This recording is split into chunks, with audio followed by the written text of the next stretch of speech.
On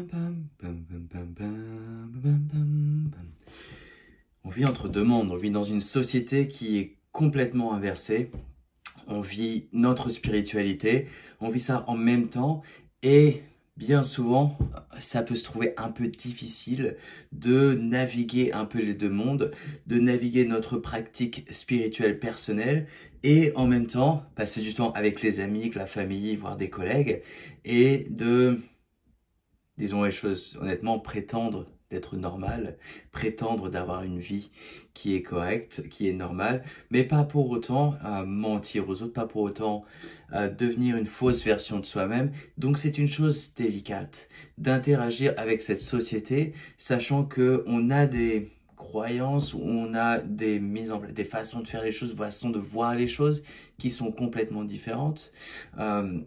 Quand j'interagis avec d'autres personnes qui sont dans la société, dans la matrice, et qui par exemple disent ah, bon, je viens d'aller voter, c'est important, il faut aller voter, il faut aller élire nos politiques, etc. J'ai une version complètement différente de ça. C'est ma propre pratique, je choisis de ne pas voter puisque il y a un système complètement malade qui est en place. Il y a un système où les votes que l'on apporte pour moi, personnellement, n'ont pas beaucoup d'impact, n'ont pas beaucoup de différence sur notre politique, puisque effectivement, les politiques n'écoutent pas la population, n'écoutent pas les changements que l'on souhaite opérer. Donc, ce n'est qu'un exemple, mais effectivement, il y a beaucoup de choses. Quand je vois, j'ai interagi avec des personnes qui parlent de politique, qui parlent de choses, etc., j'ai plusieurs façons de faire, plusieurs façons d'approcher les choses. Bien souvent, je préfère ne pas parler. Parfois, j'apporte ma perspective, mais de manière limitée. Je dis les choses sans essayer de bouleverser ou de changer le système de croyance d'une autre personne qui n'a pas demandé à avoir ce changement-là. D'ailleurs, rares seront les fois où on me posera des questions, savoir est-ce que toi tu en penses de ça, qu'est-ce que tu en penses, quelle est ta version, pourquoi est-ce que tu te poses ces questions-là, puisque les gens, la plupart des personnes, préfèrent continuer leur vie en troisième dimension, préfèrent continuer à vivre dans cette matrice. C'est leur choix pour l'instant que ça dure, cette matrice. Et donc, ils choisissent de vivre dans cet aspect-là. Et donc, s'ils me posent des questions qui pourraient bouleverser leur changement, leur vision de la réalité, tout simplement, ils préfèrent ne pas poser les questions. Voilà. Donc, j'ai appris j'ai réappris à vivre en société après avoir vécu cela personnellement, ce changement interne, d'avoir une façon de voir le monde qui est complètement différente. Quand je vois le monde autour de moi, quand je regarde le ciel, quand je regarde les bâtiments, quand je regarde les gens, je ne vois plus simplement, bon, bah, je suis né... je suis né dans ce corps-là, j'ai cette vie-là, bon je vais travailler là-bas, bon là c'est mes amis, et puis je rentre chez moi, je regarde la télé, et puis après je dors. Non. Il y a beaucoup plus. Pour moi, quand je vois une autre personne, c'est une divinité incarnée. J'approche chaque personne avec le cœur, j'approche chaque personne avec attention, j'essaie de faire les choses au mieux, je ne m'arrête pas à cette vie présente, je sais que j'ai choisi cette incarnation avec ce corps physique que vous voyez là, mais ça ne s'arrête pas là. Mon âme est éternelle, comme chacune de vos âmes, comme chaque personne qui est là autour de moi, qui regarde cette vidéo-là, chaque âme est éternelle. Et c'est simplement un corps physique qui permet d'avoir cette expérience dans cette incarnation.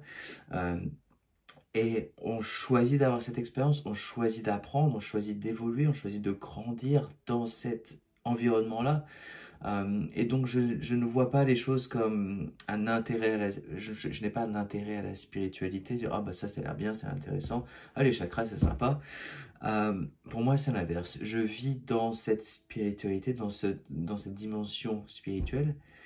Et j'interagis avec le monde physique comme comment dire, comme un aspect de cette réalité-là qui me permet d'avoir cette expérience spirituelle et d'approcher cela dans une situation où je suis avec d'autres personnes qui n'ont pas du tout la même version et qui n'ont pas du tout la même vision de la réalité. Et ça demande une mise à niveau, ça demande une adaptation qui est nécessaire. Donc, si vous venez d'apprendre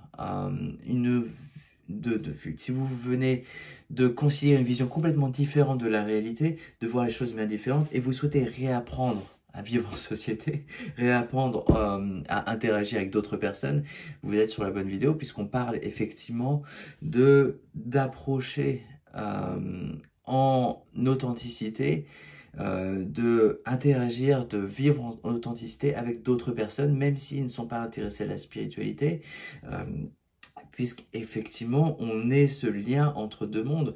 On sort de la matrice, cette matrice qui ne va pas continuer, qui ne sera pas éternelle, qui finira par tomber, et on commence à co-créer consciemment ce monde de demain, ce monde futur, puisque on se rappelle de qui on est, on se souvient que l'on est une âme éternelle, on se souvient que on est co-créateur, que l'on choisit cette vie-là, et on a cette expérience de manière consciente.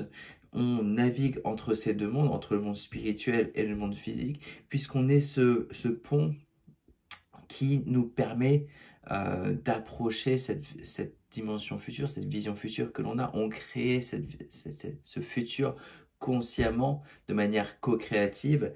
Toutes ces personnes qui sont éveillées, qui sont sorties de la matrice, ont créé ce monde de demain, puisqu'on choisit de sortir, de cette société qui est malade, même si on y vit encore dedans, même si on continue de payer nos impôts, même si on continue de payer pour manger, continue de payer pour boire, continue de payer pour s'habiller, on est encore là, oui, mais on choisit de créer ce monde de demain. Et donc, on fait cela comment? En restant authentique. On reste authentique avec soi-même, on reste authentique avec notre vision future, mais on reste également authentique avec des personnes qui ne sont pas intéressées, à la spiritualité, qui ont une vision du monde dans la matrice, c'est-à-dire je continue de travailler, je continue de sortir, de boire, de regarder la télé, mais de ne pas m'intéresser à autre chose que cela. Et il n'y a pas de mal, c'est une expérience qu'ils ont choisi d'avoir. De la même manière que j'ai pas été éveillé toute ma vie, j'ai également été pleinement dans la matrice, et c'est une expérience que j'ai choisi d'avoir pour avoir cette différence, pour avoir cette dimension consciente. Et donc voilà, rester authentique avec toute personne, qui soit dans la spiritualité ou dans la matrice, rester vrai avec soi, ne pas prétendre, ne pas mentir. C'est une chose délicate, de ne pas mentir, de ne pas prétendre d'être quelqu'un d'autre, mais c'est à vous de trouver cette juste balance, ce juste milieu, de pouvoir exprimer qui vous êtes sans avoir à créer une fausse version, sans avoir à mentir, sans avoir à dire non, moi je fais ça, je suis pas... Restez aligné avec votre propre authenticité, avec votre cœur, avec votre chakra de la gorge qui est balancé, c'est une chose vraiment importante, et c'est quelque chose qu'on apprend par la pratique, c'est quelque chose qu'on apprend par écouter son intuition, sa guidance personnelle, à rester connecté avec son corps, son cœur et son corps, effectivement. Donc voilà, et comme je disais, de toute façon, les gens ne poseront pas trop de questions. S'ils posent des questions pour essayer de se réveiller, oui, j'ai des personnes qui effectivement me posent des questions, et voilà, je tombe sur quelqu'un qui me pose des questions, mais quel est le sens de la réalité? Mais pourquoi est-ce que c'est pas comme ça? Qu'est-ce qui s'est passé ici? Mais pourquoi? Mais pourquoi?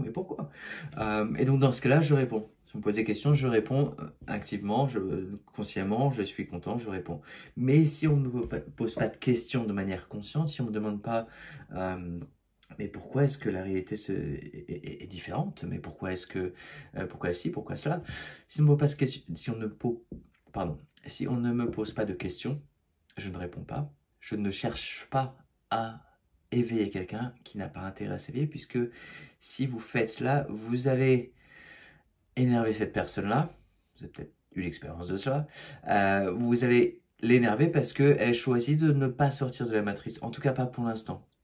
Et donc, c'est son choix de rester là. Donc, effectivement, vous n'aurez pas à prétendre de dire les choses. Vous n'aurez pas à essayer de convaincre d'autres personnes. Simplement, restez vrai avec vous-même. Vous vous rendez compte qu'effectivement, pas beaucoup de personnes ne poseront de questions par rapport à votre propre réalité, à la façon dont vous voyez les choses. C'est comme ça. C'est comme ça. Du moment que vous pratiquez votre vraie nature, votre vraie réalité, votre propre perception, votre propre réalité, vous n'aurez pas de mal à être dans votre authenticité. Voilà. Ce qui est important également, c'est de garder un esprit curieux, de rester intéressé. Quand vous parlez avec des gens qui sont dans la matrice, qui sont intéressés je sais pas, à la politique, qui sont intéressés aux voitures, qui sont intéressés à telle émission télévisée, etc. Ça peut être difficile de se connecter avec des personnes qui n'ont pas le même centre d'intérêt du tout, qui ne sont pas intéressés à faire leur développement, leur travail interne, qui ne sont pas intéressés à en apprendre plus sur la nature de la réalité, à en apprendre plus sur d'autres civilisations, sur d'autres planètes, etc. Il est difficile parfois de se connecter avec des personnes qui sont effectivement dans un esprit de matrice, qui sont dans un esprit de « Ah bah tiens, j'ai vu ça à la télé l'autre jour, etc. » Oui, mais si vous gardez un esprit curieux, si vous vous approchez avec un cœur d'amour inconditionnel, si vous gardez cet esprit de curiosité, si par exemple vous avez une personne qui est par exemple menuisier, eh bien vous pouvez en apprendre énormément sur la menuiserie, vous pouvez en apprendre énormément sur le travail du bois, vous pouvez en apprendre énormément sur la relation entre cette personne et la nature, en apprendre sur la relation entre cette personne et son aspect créatif, son aspect de voilà, tourner le bois en quelque chose de magnifique ou en quelque chose de pratique, donc construire une maison. Il y a énormément à apprendre, donc je vous invite à garder cette curiosité, même si d'autres personnes ne sont pas éveillées, sont pas dans la spiritualité, c'est pas votre blabla. Il y a toujours moyen d'apprendre quelque chose, il y a toujours moyen d'apprendre, de trouver de la sagesse en une autre personne, parce que chaque personne a eu sa propre expérience, a eu sa propre évolution, et donc vous pouvez en apprendre de là, vous pouvez évoluer de là, et voilà, apporter cela à votre richesse personnelle. Mais comme je disais, le monde finira par changer. Donc cette situation dans laquelle on est de vivre entre deux mondes, où on est éveillé, on est conscient que le monde va changer, qu'on va avancer vers une nouvelle dimension, vers une nouvelle réalité, vers une nouvelle société, de nouvelles technologies, on est conscient de cela, mais on continue de vivre aujourd'hui dans la matrice, on continue de vivre aujourd'hui entouré de personnes qui sont dans la matrice. C'est une situation vraiment particulière, on est dans une situation unique, mais pour autant on peut facilement trouver moyen d'être dans le flow, de vivre ça de manière consciente, de manière joyeuse, d'interagir avec les autres. Par exemple, quand je suis en famille, je viens de passer une semaine en famille, j'ai eu énormément de moments joyeux, je me suis amusé, je me suis bien connecté avec la famille, même si personnellement, j'ai une vision complètement différente qu'ils ont de la réalité.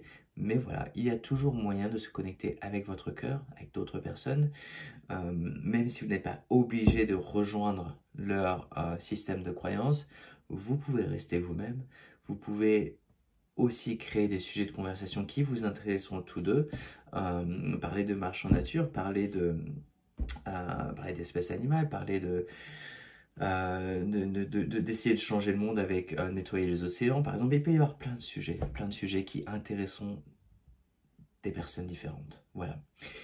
J'espère que cette vidéo t'aura bien utile. Je vous invite à la partager avec d'autres personnes, bien sûr, et puis à vous abonner à la chaîne. D'autres vidéos à suivre. Voilà, merci.